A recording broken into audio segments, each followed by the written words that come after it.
Банкомат алдында кезекте екі қария кісі тұр. Шамасы жастары 80-нен асып кеткен.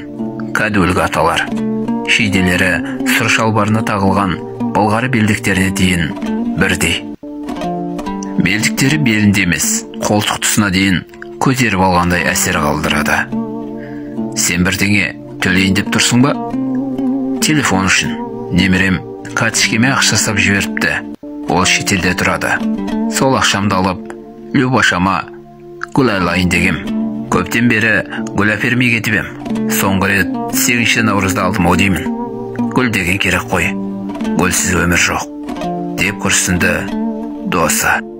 Сауда үйінде дәл осындай атаның жанында екі жас тұр. Жастар оны ұсақ-түйек сатылатын жаққа сүйреп әлек. Атам тіреліп алған.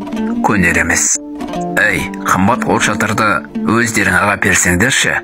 Ең дұрысы мерекеге емес, шай күндері әперіңдер. Оның ескісі сынып қалған. Ал мен оған сырға әпергім келеді. Алтын тойымыз ғой, қанша дегенмен. Сырға сататын жер қайда? Бастығы не? Метрода өте зиялы бір апа кетіп барады. Мүмкін әжеде шығар. Басына қалпағы мен қолына қолғауы ғана жетіспей тұр. Жанында өте тәртіпсіз, немересі шамасы 5 жасар. Ол тек айналасындағыларды емес, әжесін де шаршатты. Әже соқыпты түрде ескерту айтады. Бала естімеген түр жасайды. Әжесі сүлесоқ көңілсіз, ел алдында ыңғайсызданып тұр. Айналасына кешірім сұрағандай өгежектеп қарайды. Шымыюға тырысып бақты. Азамат деген ешқашан қызды ренжітпейді. Қараш қасындағы бойжеткен шыларман боп тұр. Жігітке жараспайтын қылық, деді қарсы бетте отырған ақ бас қария немересін ерткен әжеге жәрдемдесіп. Ол бойжеткен емес, ол әже. Оны сен ғой әже қылып көріп тұрған.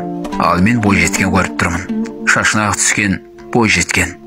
Бәлкім мен нағыз азамат болған соң солай көретін шығармын. Босық бала әжесіне тесіле қарады. Ұзақ қарады. Сосын басын әжесінің қойнына тығып, оған бір нәрсе деп сыбырлады. Әжесі күлді. Бір түрлі басқаша күлді. Сосын жанарына шыланған жас сүртті.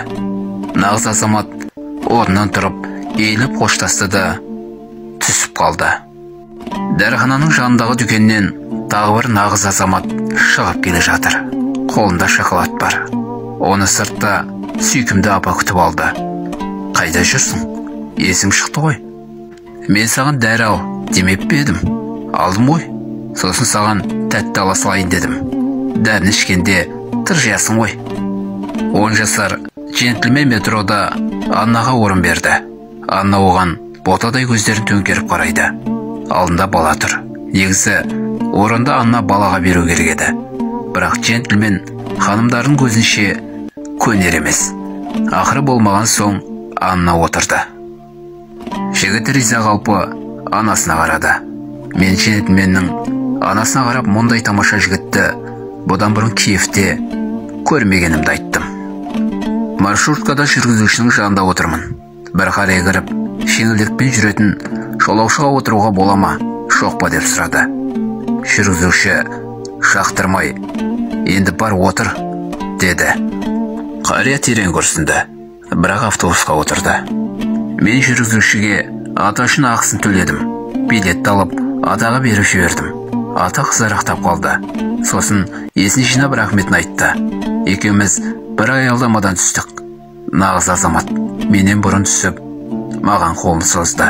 Қолымнан демеп түсіріп алды да қолымнан сүйді. Енді мен қызарақтадым. Ұялдым, ыңғайсыздандым. Жылап жібере жаздадым. Атамның әр қимылы тектілік пен көркемдік. Әйелдер нағыз азаматтар қалмады дегенде не өтірік айтады, не басқа жаққа қарайтын болса керек. Нағыз азаматты көргенде жымиыңыз, жасына қарамаңыз, оларды байқап жүріңіз. Сіздің жымиғаныңыз, байқағаныңыз оларға қанат бітіреді. Сол қанатты бір күні өзіңізге қайтарады. Алтын тойға сырға сыйлап, тәтті шоколад әперіп, себепсіз бір құшақ гүлмен қарсы алып, жымиып жүріңіздер. Бөтен адамдарға да.